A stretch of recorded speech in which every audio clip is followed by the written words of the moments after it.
Good morning students. जलवायु का हमारा लेसन कंप्लीट हो गया है।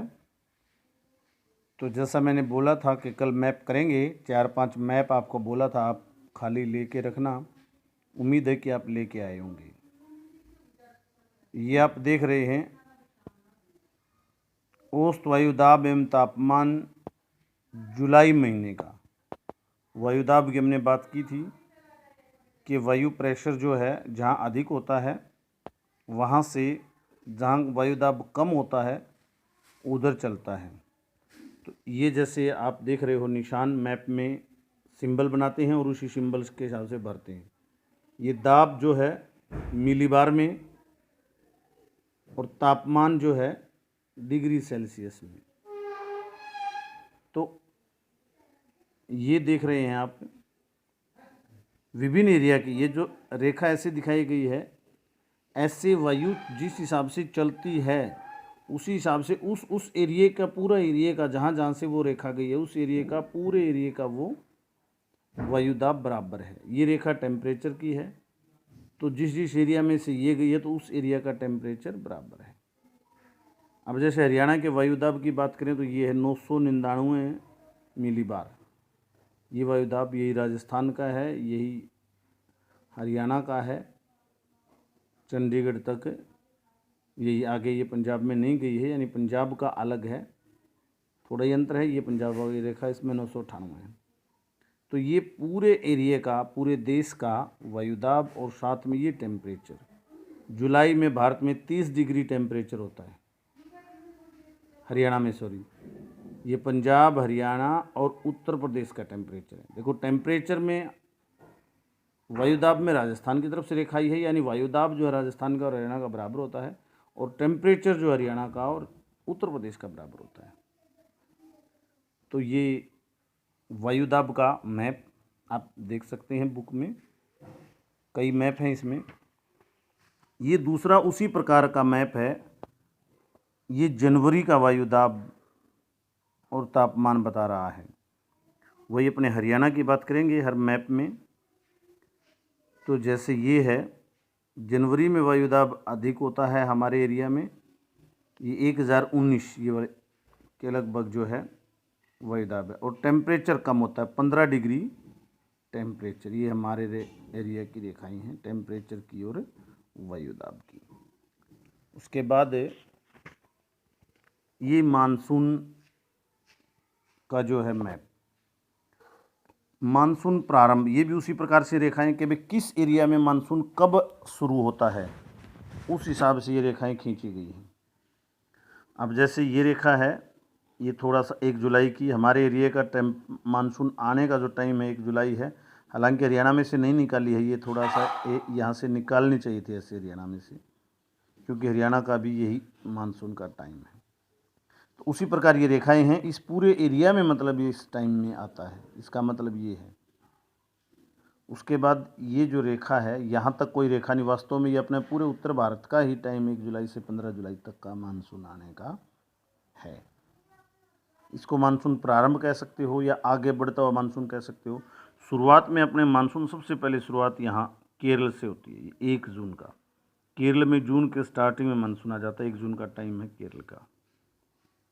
कर्नाटक का 5 जून का, महाराष्ट्र मुंबई का 10 जून का, गुजरात मध्य प्रदेश का 15 जून का, और हमारे एरिया का 1 जुलाई का। ऐसे टेम्परेचर आगे बढ़ता है। उसके बाद ये मानसून अंत का मैप है। उसी प्रकार मानसून अंत कहो या पीछे हटता हुआ मानसून, ये आगे बढ़ता हुआ मानसून था, ये पीछे हटता हुआ मानसून है। तो उसमें ये 15 सितंबर का जो हमारा टाइम है पीछे बढ़ते हुए मानसून का, ठीक है। 1 जुलाई आगे बढ़ता हुआ मानसून, यानी मानसून की शुरुआत होती है हमारे यहाँ पर, 15 सितंबर मानसून का एंडिंग टाइम होता है, लास्ट की बारिश होती है।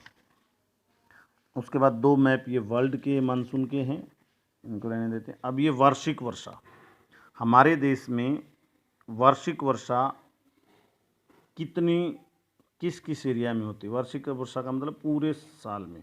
वर्षा को जो हम मापते हैं सेंटीमीटर में मापते हैं। ये अलग अलग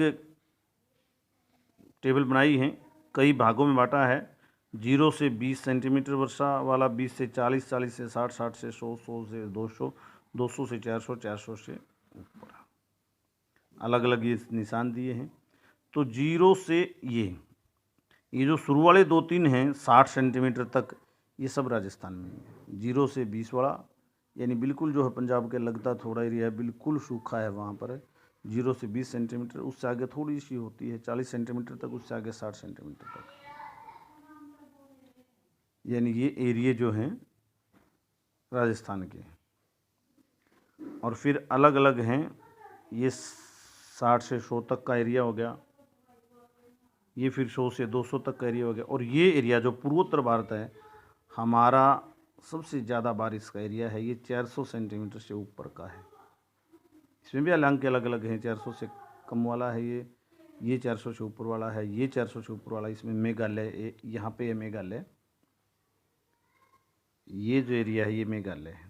ये सबसे अधिक वर्षा वाला एरिया है, या मोटे तौर पर कहें तो पूरा पूर्वोत्तर को भी कह सकते हैं। ये है वार्षिक वर्षा। ये फिर आ गई मौसमी वर्षा यानी मानसून की वर्षा। जून से सितंबर का महीना जो मानसून का है उसकी वर्षा लगभग वही आप देखोगे, 400 से ऊपर का वही पूर्वोत्तर भारत आएगा, सबसे कम का राजस्थान आएगा। लेकिन एक अंतर आप यहाँ पर ये देखोगे, ये जो एरिया है ये कम वर्षा का है। यहाँ पर मानसून में खासकर तमिलनाडु में इस टाइम में कम वर्षा होती है। जो मानसून पीरियड है इस पीरियड में कम वर्षा होती है तमिलनाडु में। यहाँ पर सर्दियों में दिसंबर में जाकर वर्षा होती है। तो ये परिवर्तन है। बाकी जो ये ऊपर वाला एरिया है उसमें लगभग वही है जो पिछले मैप में था। ये अंतर है, ये वर्षा कम है। और एक ये लद्दाख जो हमारा, ये भी रेगिस्तान माना जाता है। हमारे यहाँ पर 2 रेगिस्तान हैं, राजस्थान गर्म रेगिस्तान और लद्दाख जो है ठंडा रेगिस्तान। तो ये कम वर्षा के, तो ये आज इस लेसन में मुख्य मैप हैं। इस लेसन के मैप थे इसलिए करना ज़रूरी थे, हालांकि इनमें से आता बहुत कम है, या ये कहीं इतने इम्पोर्टेंट मैप नहीं हैं ये, लेकिन इसमें बनेंगे। यही मैप बनेंगे कि भाई किस एरिया में जलवायु कैसी है, वायुदाब कितनी है, मानसूनी वर्षा कितनी होती है और वार्षिक वर्षा कितनी होती है। स्कूल खुलने के बाद इन मैप को अच्छे से समझ सकते हैं। अभी हम मोटा मोटा इतना ही कर सकते हैं, अब आप बुक में देख के अच्छे से समझ लेना। धन्यवाद।